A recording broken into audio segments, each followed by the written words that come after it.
In order to do it properly, we had to take down the existing structure. The Trump administration's harshest language yet against Russian President Vladimir Putin didn't come from President Donald Trump himself on Wednesday.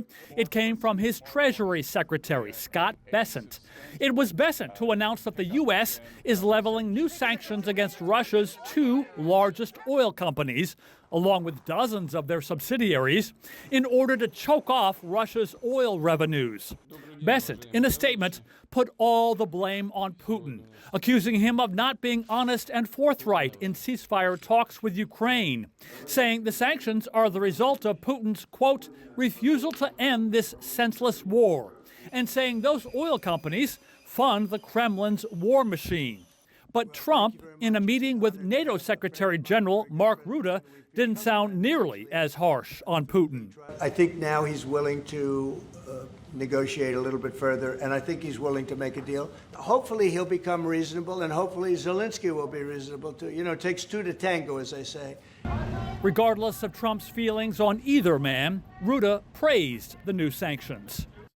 What the president is doing today with these sanctions is putting more pressure, of course, on both parties, in this case on Russia, making sure that Putin understands that, and for him to really accept that vision and to come to the table.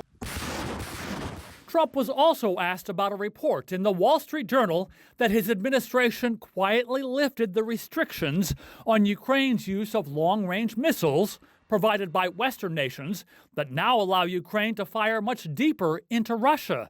Trump denied the story. It said that I gave Ukraine permission to shoot missiles deep into Russia. I didn't do that. Second of all, they're not using our missiles. They're using, I think, European missiles or from someplace, but they're not using ours.